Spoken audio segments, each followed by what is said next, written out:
PM Modi के संसदीय क्षेत्र वाराणसी के लिए आगामी 13 जनवरी बेहद खास तारीख बनेगी। जिस वाराणसी ने अब तक छोटी नावों पर गंगा नदी का सफर देखा है, उस वाराणसी में इस बार एक विशाल क्रूज सर्विस की शुरुआत होगी। ऐसा क्रूज जिससे दुनिया का सबसे बड़ा क्रूज ट्रिप किया जा सकेगा। वहीं इसी दिन वाराणसी में गंगा के उस पार की रेती पर विशाल टेंट सिटी का उद्घाटन होगा। प्रधानमंत्री नरेंद्र मोदी के संसदीय क्षेत्र को मिलने वाली इन दोनों सौगातों से काशी के वो लोग उत्साहित हैं जो इस शहर में पर्यटन के बढ़ने की संभावना को देखते हैं। प्रधानमंत्री नरेंद्र मोदी के संसदीय क्षेत्र से 13 जनवरी को शुरू हो रहा गंगा विलास क्रूज शिप सर्विस 3200 किलोमीटर की यात्रा करेगा। करीब 51 दिनों की यात्रा के बाद ये शिप डिब्रूगढ़ पहुंचेगी और ये 27 रिवर सिस्टम से होकर गुजरेगी।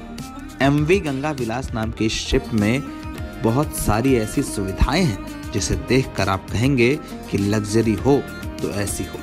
18 स्वीट्स वाले इस लग्जरी क्रूज में कुल 36 मेहमान हैं। इसमें 32 मेहमान स्विट्जरलैंड के हैं जो इस पूरी यात्रा में इस क्रूज का हिस्सा बनेंगे। क्रूज की यात्रा कराने वाले लोगों को 51 दिनों तक 50 टूरिस्ट स्पॉट पर भी घुमाया जाएगा। इसके अलावा बांग्लादेश तक इस यात्रा का संचालन होगा और बाद में यात्रा असम में खत्म होगी।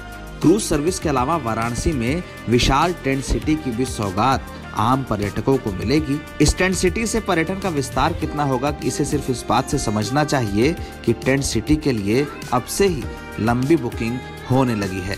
वाराणसी में गंगा के उस पार बन रही टेंट सिटी में तमाम अत्याधुनिक सुविधाएं हैं। जिम और स्पा से लेकर इस टेंट सिटी में आध्यात्मिकता की झलक दिखाने की कोशिश की गई है, काशी के रंग को बताने की और ये बताने की कि काशी में गंगा के किनारे किस तरह की संस्कृति बसती है। बुकिंग काफ़ी अच्छी आ रही है। कितनी बुकिंग हो गई है वो अभी तक हमें एग्जैक्ट आइडिया पता नहीं, बट यस ऑफकोर्स जो इनोग्रेशन दिन से लेकर जहाँ पे मई तक चल रहा है, करीबन 8-9 दिन पहले 240 टेंट का बुकिंग आ चुका हुआ था और उसके बाद में भी काफ़ी अच्छे बुकिंग्स चल रही है। लगातार बुकिंग भी चल रही है। पर्यटकों के लिए कोई खास पर्यटकों से कोई अपील या ऐसी चीज़ जो उनको नहीं करनी चाहिए जिससे पनिशमेंट मिल सकता है उनको? माँ गंगा को देख के, सांस्कृतिक को देखते हुए हम लोग पर्यटक से यही अपील करेंगे, यही रिक्वेस्ट करेंगे उनसे कि नदी के किनारे पे एक तो ड्रिंक्स और दूसरा नॉनवेज जो बिल्कुल प्रोवाइडेड है, तो उस चीज़ को नहीं करना है। ये प्योर वेज प्रॉपर्टी है। और आइए, गंगा स्नान कीजिए, यहाँ पर काफ़ी से अच्छे से दर्शन कीजिए। उसमें आप आरती में हमारे स्पेशल आरती कर रहे हैं तो स्पेशल आरती में आप उसमें पार्टिसिपेट कीजिए और अच्छे से सही। इन केस अगर कोई पर्यटक बाहर से लेके आता है अपने बैग में और वो पकड़ा जाता है या कुछ तस्वीरें वाले, तो क्या उस पर्यटक के ऊपर में कोई या वो जो आपका गेस्ट होगा उसके खिलाफ कोई एक्शन लेगी?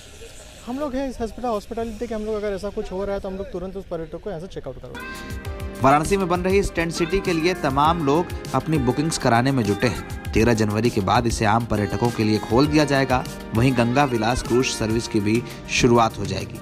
इससे वाराणसी के उद्योग को बढ़ावा मिलने की बात कही जा रही है। आने वाले वक्त में काशी क्रूज संचालन के लिए एक बड़ा केंद्र बनेगा, ये बात सब कहते हैं, लेकिन ये बात जानना भी जरूरी है कि इन सेवाओं को लेकर कुछ राजनीतिक विरोध है। विरोध को लेकर आम लोगों का सिर्फ इतना कहना है कि कुछ नया शुरू हो तो उसे लेकर सकारात्मक रुख रखना चाहिए।